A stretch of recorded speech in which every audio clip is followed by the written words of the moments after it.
MicroStrategy peut déclencher à elle seule la prochaine grosse panique sur tout le marché crypto et ça peut arriver dès cette semaine. MicroStrategy a perdu 87% depuis son sommet de novembre 2024, de 543 dollars à 82 dollars la semaine dernière. Et cette semaine va être très importante pour l'entreprise parce que dès demain, mardi 30 juin, MicroStrategy doit verser un dividende. Et tout le marché se demande comment ça va se passer. Pour comprendre, il faut savoir qu'il y a deux actions sur l'entreprise MicroStrategy. Un, MSTR, c'est l'action classique, acheter pour sa plus-value, donc vous l'achetez moins cher pour la revendre plus cher. Et la deuxième, STRC, qui est une action censée rester stable, qui est achetée pour son dividende de 11% par an. Et le problème, c'est qu'STRC, elle est plus du tout stable, puisqu'elle est censée rester à 100 dollars et elle est descendue à 70 dollars. Demain, le 30 juin, il doit verser environ 100 millions de dollars de cash rien que pour les dividendes de STRC. Et Strategy, aujourd'hui, vient d'annoncer, ce lundi 20 juin, qu'elle peut désormais vendre des petites quantités de Bitcoin pour couvrir ses 1,5 milliard de dollars de paiement de dividendes pour STRC. Donc c'est quand même un changement de discours de la part de Michael Saylor, qui disait toujours qu'il fallait jamais vendre de Bitcoin, mais là, il le fait pour pouvoir payer ses investisseurs de l'action STRC. Ce qu'il faut savoir, c'est que MicroStrategy a déjà vendu du Bitcoin.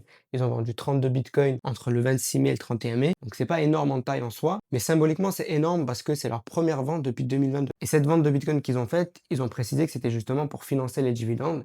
Et justement, après l'annonce d'aujourd'hui, ils prévoient donc de vendre encore plus de Bitcoin pour pouvoir financer leurs dividendes. À savoir, très intéressant que l'entreprise vaut maintenant 27 milliards de dollars en bourse, alors qu'elle détient 50 milliards de dollars en Bitcoin. Le marché la valorise moins cher que ses propres Bitcoins. Et ils sont déjà en moins-value latente de 14 milliards de dollars sur leur position en Bitcoin. Maintenant, soyons clairs, si on se pose la question si MicroStrategy va faire faillite, ils vont pas faire faillite. Ils feraient faillite uniquement s'ils n'arrivent plus à payer leurs charges en dollars. Et pour ça, il faudrait vraiment une combinaison de plein de facteurs. Il faudrait que Bitcoin continue de chuter fortement et qui reste bas longtemps. C'est-à-dire qu'il faudrait qu'il chute à 30 000 dollars et qu'il reste à 30 000 dollars pendant un an ou un an et demi. Et ça, on sait à peu près tous que c'est quasiment impossible. Il faudrait que les investisseurs refusent de leur prêter de l'argent et il faudrait qu'ils épuisent toutes leurs réserves de cash. Et ils ont toujours 1,4 milliard de dollars en cash. Et le pire scénario pour MicroStrategy, ça serait qu'ils se mettent à vendre du Bitcoin alors que Bitcoin a déjà bien baissé.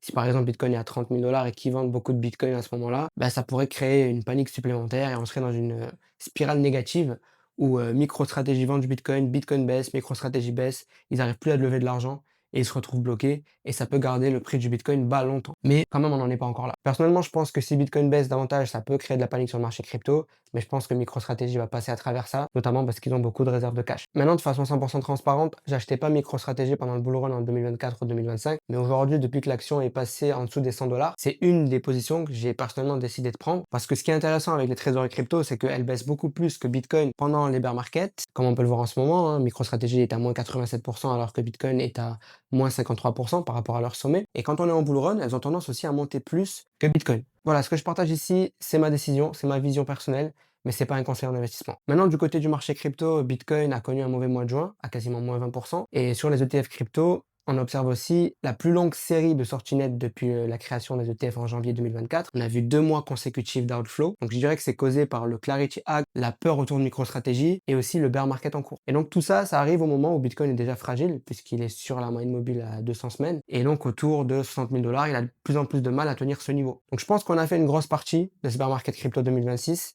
Mais je pense toujours qu'il manque la dernière grosse baisse finale. Et comme dans les bear markets de 2018 et 2022, le mois de juillet pourrait être un mois de rebond, mais ça va beaucoup dépendre de comment le marché réagit à la situation actuelle de MicroStrategy, qui pourrait bientôt annoncer la vente de plus de Bitcoin. Aussi cette semaine, nous aurons le rapport sur l'emploi américain. Pour rappel, la Fed, la Banque centrale américaine, surveille deux choses. Un, l'inflation et deux, l'emploi. Donc si l'emploi sort meilleur que prévu, les probabilités de hausse de taux vont augmenter, parce que la Fed n'a pas besoin du tout d'intervenir pour baisser les taux. Et si l'emploi sort plus faible, les probabilités de hausse de taux vont diminuer parce que la Fed devrait potentiellement intervenir pour baisser les taux. Et puis demain, nous avons la clôture technique mensuelle de Bitcoin, puisque c'est la dernière journée du mois de juin. Et on aura aussi le sentiment des consommateurs américains, qui est une donnée importante à surveiller en ce moment, notamment avec ce qui se passe au conflit au Moyen-Orient. Du côté de la bourse, donc il n'y a toujours pas eu de crash boursier, puisque le SP500 est à 7400 points.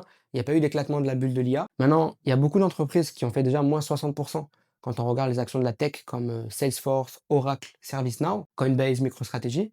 Mais c'est vrai que les plus grosses, les meilleures, Google, Amazon, Meta, etc., n'ont pas fait de grosses corrections pour l'instant. Et pour ça, je pense qu'il faut un éclatement de la bulle de l'IA, qui peut arriver à tout moment pour l'instant, mais je suis incapable de vous dire quand. Il y a de plus en plus de signes quand même. Et donc, il y a les résultats d'entreprise du deuxième trimestre qui sortent le 20 juillet. Nous verrons bien comment ils sortent. Et puis, il y a aussi Apple en ce moment qui essaie d'acheter des puces de mémoire IA auprès d'une entreprise chinoise. Ils sont en train d'essayer de valider ça auprès de la Maison Blanche. S'ils arrivent à prouver qu'ils peuvent produire la même qualité d'IA 5 fois moins cher, ça va remettre en question tout le business model de l'IA américain. Et donc voilà, je pense que 2026, c'est une année qui va rester baissière, qui n'est pas terminée, que ce soit pour la bourse ou pour les cryptos. Je vous recommande d'avoir un plan pour pouvoir gérer au mieux la volatilité. Et je vous recommande aussi de bien rester informé. Vous pouvez rejoindre mon groupe Telegram. Je partage toutes les infos importantes pour vos investissements chaque jour. Et je fais aussi des messages vocaux pour vous donner mes conseils d'investisseurs depuis 2018. Si vous voulez rejoindre, vous pouvez juste cliquer sur le lien en dessous de cette vidéo. Et sinon, si vous souhaitez continuer de rester informé sur YouTube, je fais une vidéo par semaine où je partage ma vision du marché. Et donc, je vous recommande de vous abonner et de me laisser un commentaire et de liker cette vidéo. Ça me ferait super plaisir. Et puis, je vous souhaite un très bon début de semaine.